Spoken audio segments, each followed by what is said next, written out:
গেছে ওই উজাননগর রাজ্যে, কিন্তু এখনো না ফেরার কারণ কি আমি যে কিছুই বুঝতে পারছি না।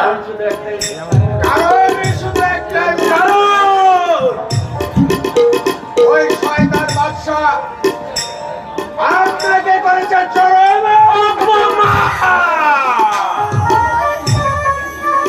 কি? তোমার গাল থেকে জর জর করে রক্ত পড়ছে কেন?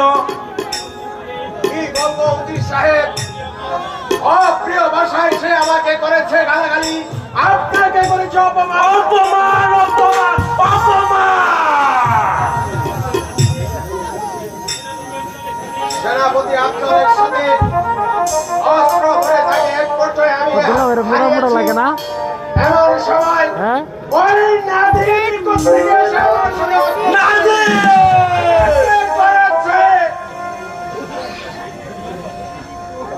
শাহজাদা নাদিম তাহলে এখনো জীবিত,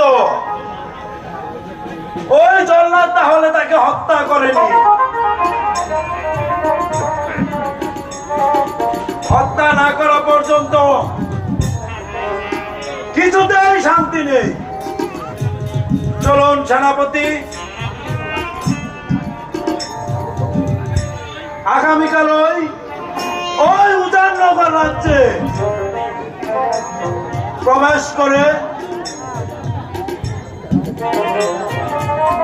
আলিয়াসগড় আর ওই শয়তান নাদিমকে তার আগে ওই জল্লাদের বাড়িঘর আগুন দিয়ে জ্বালিয়ে পুড়ে ছারখার করে দিতে হবে। আমি তাই করবো উজির সাহেব, আমি তাই করবো। ওই জল্লাদ জল্লাদের বাড়িঘর আমি জ্বালিয়ে পুড়ে নিচ্ছিন্ন করে দেবো। ওই নাদিম ও আকবর বাদশাকে বলবো আমি দেখবো তোমার পক্ষে তা সম্ভব হবে না সেনাপতি। কাউসার, তুমি আবার কি বলতে চাও কাউসার? বলতে নয় পিতা, এসেছি প্রতিরোধ করতে। এতদিন আপনারা অনেক মানুষের প্রতি অনেক নির্যাতন চালিয়েছেন, নির্মমভাবে হত্যা করেছেন। আমাদের মহান বাদশাকে